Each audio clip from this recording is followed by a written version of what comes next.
This is the Big O Show. This is the Big O Show. All right. Wow, I just got some good news. Clutch is coming to Revolution Live August 23rd. That is crazy to see Clutch at Revolution Live. Definitely going to What's that. up, O? What's going Good on, morning, man? my man. How you doing? You doing good? I'm good, man. I am doing good. I am back from Cabo. I am back in the States. I'm in Houston for a day or two, seeing my my parents and my siblings, and then I'll be back in Florida. So the good news is that I made it back. I survived. The bad news is my body is now and you didn't get kidnapped. That's what I mean. I made it back. I survived. There's a lot of dangers. You go out there, you're taking a little bit of a risk. But I made it back all in one piece. But my body still feels like I was in Cabo for 5 or 6 days. Well, you always need a vacation from your vacation. Right. Yes. So my body's trying to. I spent 5 or 6 days drinking more than I probably drank since college, and I feel every bit of it. Yeah, it's like when you go to Disney with the family and then you come back and you're like, holy crap, what did I do? Run a marathon? Right, exactly. I am worn out, bro. Right. This was a vacation, man. Shit. Right. Which is why I'm glad I have a buffer. Like if I would have came back yesterday, I got back from Cabo yesterday. If I would have came back yesterday into Florida, I would have felt like I had to go immediately into work mode. I probably would have had to do TV the day I got back or the day after. And that's not what I needed. So I'm spending the last day or two of my vacation not doing anything.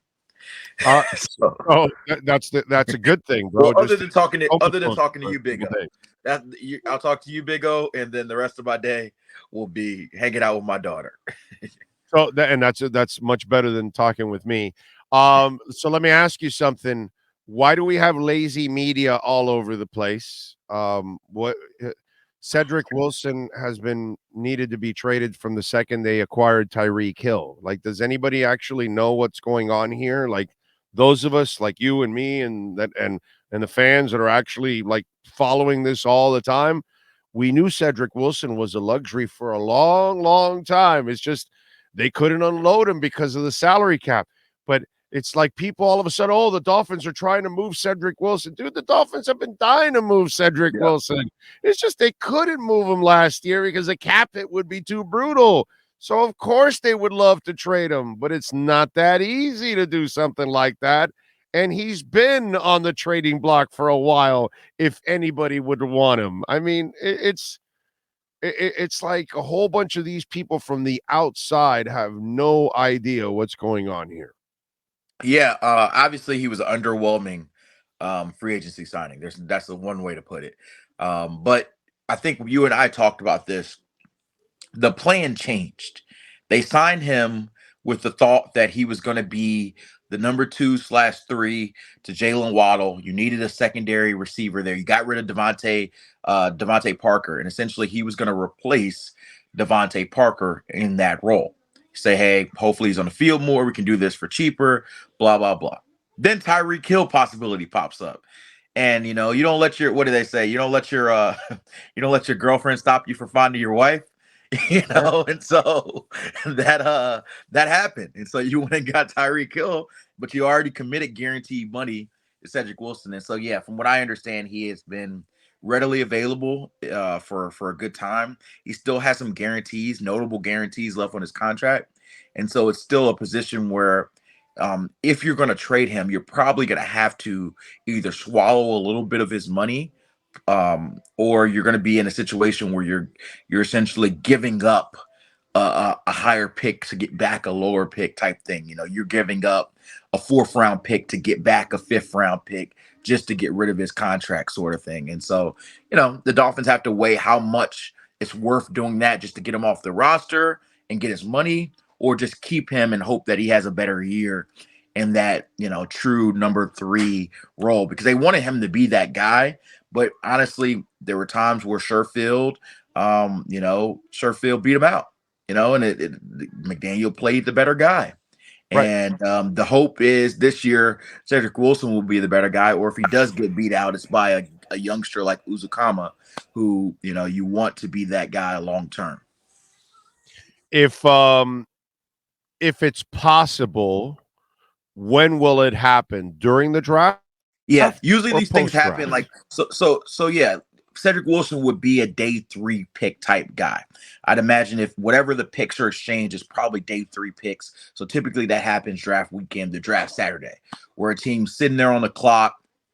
Let's say it's a 5th round pick, and a team's like, hey, we can get Cedric Wilson, we can do a pick swap here with the Dolphins and get a guy that we want. Maybe they call the Dolphins up and say, let's do the deal. I mean, I'm sure the conversations have been had, but it doesn't really make sense to do it until you're on the board and know what you're going to get.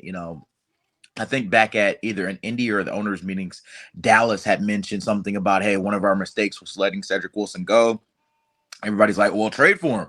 Dolphins fans are like, well, trade for him. But they also know that Cedric Wilson's value isn't very high right now. So they could be saying, hey, we want to go get Cedric Wilson, but we're not going to give much up. So we'll just wait until day 3 of the draft and figure it out then. So that could be a team. There could be another team here. But the other part of that, and although Cedric hasn't been that player there, the Dolphins still would like the depth that he or whoever provides at receiver. And so if you don't have Cedric, then you're going to have a situation where you're counting on Uzukama to be that guy. And Braxton Berrios, hey Layla, and Braxton Berrios to be that guy. And I think they like to have another guy in that room. And so that brings up another conversation. Do you need to sign another guy if you trade him, or do you need to draft a guy on day 3? You like the move of Durham Smythe? I think you got a solid football player. Might as well keep him locked. Reasonable price over the next couple of years. I thought it was a positive move. Your thoughts on Durham Smythe getting extended? Layla, what do you think about Durham Smythe getting extended? I think that they've liked Durham from the jump. They extended him last offseason. I don't remember the last time you got 2 extensions and back-to-back off seasons. But obviously he's not super expensive. He's a guy who came up as a blocking tight end, but now, I mean, I know everybody's penciling in them for a tight end in the draft, and they may still go that way. But if they open the season today, Durham Smythe would be their number 1 tight end. And so clearly they're showing you what they value at that position. They value a guy who can stay on the field for 70-80% of the snaps, because you don't know if he's out there as a receiver or a blocker. And so, like I said, he didn't cost much, but clearly he's a guy that, and it's always interesting when you extend guys who aren't your coach's quote unquote guys. Like McDaniel wasn't here when Durham Smythe was drafted. And so he clearly got another coach's or another regime's guy, and still loved him and has decided, hey, he's worth us continuing to build on. So, he's he's the perfect number 2. He is. But like I said, the fact that they are signing him and signing him again makes me believe that if they are maybe not as panicked as we are, if they got into a situation and the draft board didn't fall the way they want, they seem willing to roll into next season with Durham Smythe as their number 1. And then the other guys as their projects, obviously, because they've got their project guy. You got Tanner Connor. You got a Tanner Connor. You got Eric Saubert, who they want to see more of and use more of as a receiver. He's been more of a blocking guy there. So you've got those type guys. And like we said, this is a deep tight end class. So everybody would love to get a guy in the 2nd or 3rd round. But if for whatever reason that doesn't happen, maybe you get a guy in the 6th or 7th round and say, hey, we'll add him to that room, let them all compete, and it'll flow out how it's supposed to flow out in camp. Bryce Young or CJ Stroud? Who do you think should be number 1? Oh, that's a very good question. I'm a Stroud guy. So I really like CJ Stroud. But the way I go about it, and this is probably why I'm not a GM, if I'm going to swing for a number 1 pick, I'm going to swing.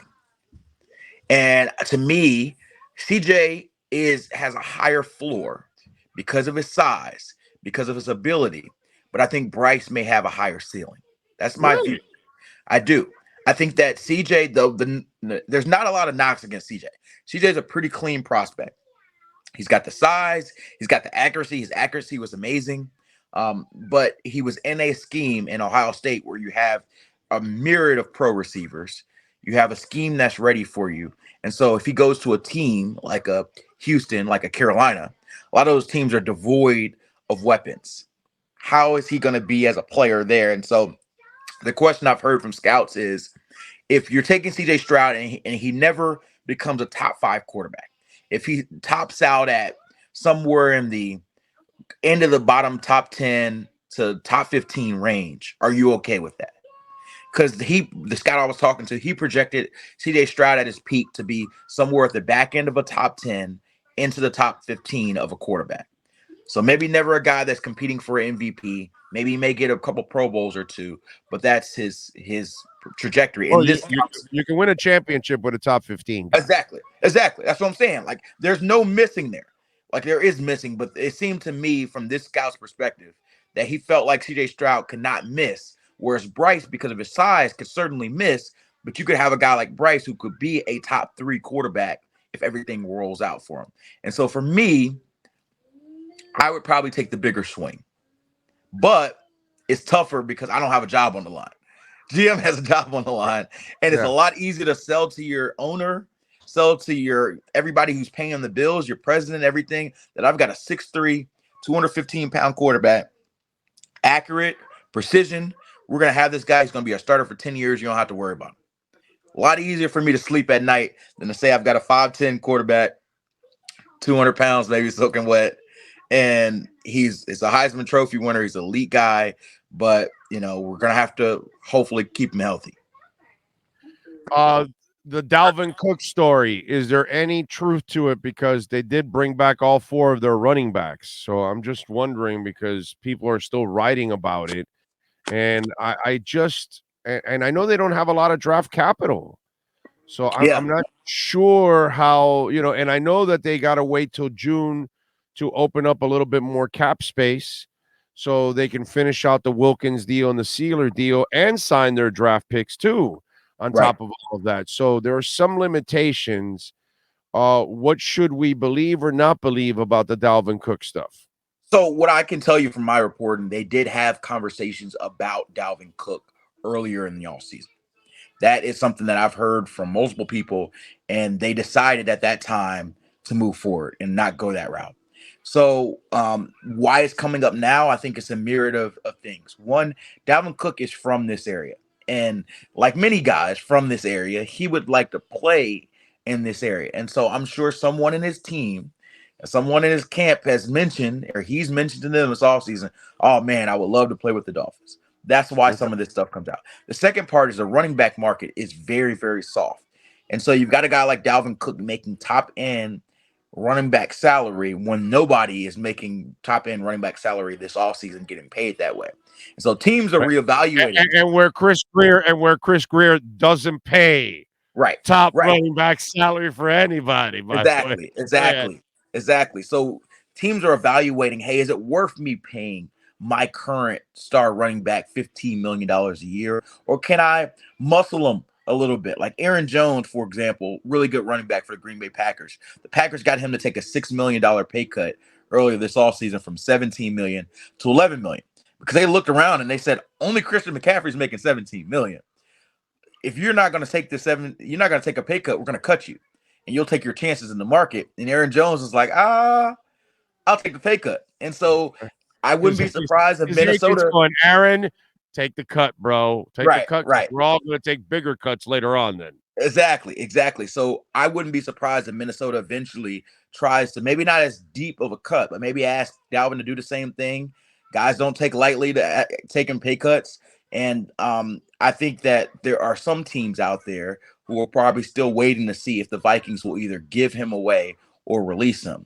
And if something like that happens, then maybe Miami would get back in the mix. But as of now, I think they are telling the truth that they feel good about their backfield, bringing back the crew that they did. And I think that, the most likely addition is some late round running back in the draft or as an undrafted free agent and compete with those guys. Good stuff. What do you got going on this week? Anything on the NFL Network? So I will get back. My vacation ends on Wednesday, and so Thursday or Friday, I'll probably be back on TV. And I'll tell you guys this: I haven't put it out publicly, but for Big O Show viewers, you guys get special nuggets. I will be back next week to Good Morning Football and doing a day of Good Morning Football at hosting again on set there in New York. So I'm heading up there Thursday to do Friday of next week, and so I'm sure, because I'm a Florida guy, I will talk some Dolphins on Good Morning Football. Ask Peter Schrager for me something. Yeah. He's a Dolphins fan, right? I don't know. Is he? Maybe. I don't know. Watching him over the years he's usually pretty positive about the Dolphins. I do know he has a. It just seems like his heart has a little bit tied to the Alquin Orange. I'm just saying, just a little bit. Maybe so. Ask him what's his favorite team. Okay. Because I are you one of those stuffy ass media members I can't have a favorite team. I have to be Mr. Objective. Yeah, so I used to be very. You can't be Mr. Mrs. Objective and have a favorite team. Right. Give me a freaking break. I think I actually may be in Peter's chair the day that I'm up there, so he may not be there. Actually, he may be out that day, but he could very well be that way.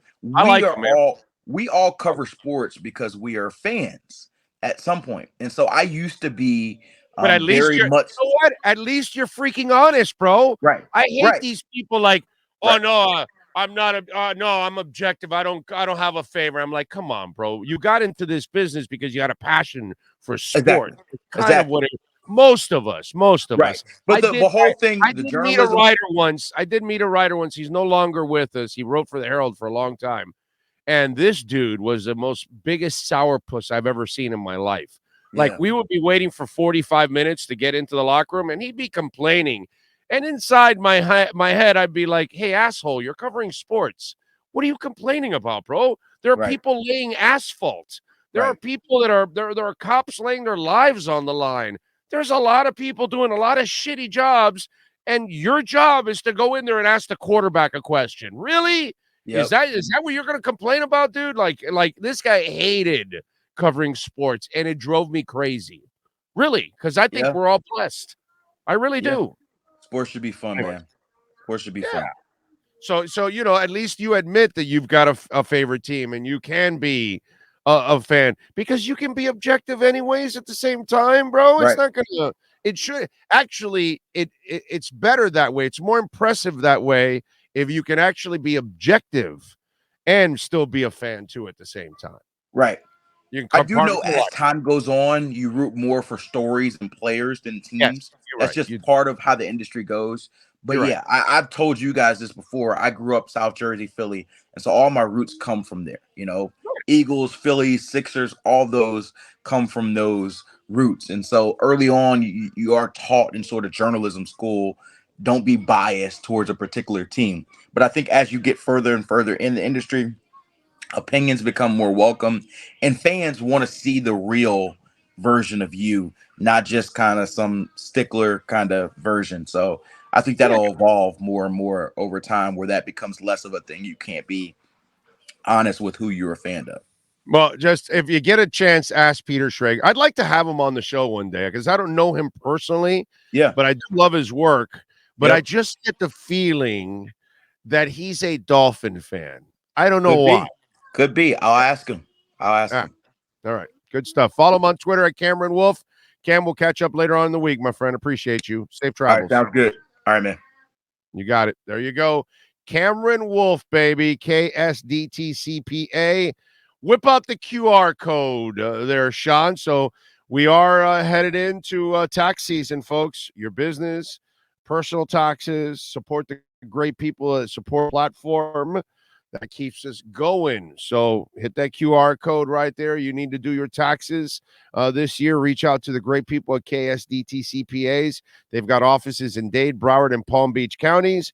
So you can call them. Hell, you may not even have to go into the office or anything like that. You could probably do almost everything by the phone. So check it out. Hit that QR code. KSDT CPAs, Dade, Broward, and Palm Beach counties. The Wolf Pack has been unleashed.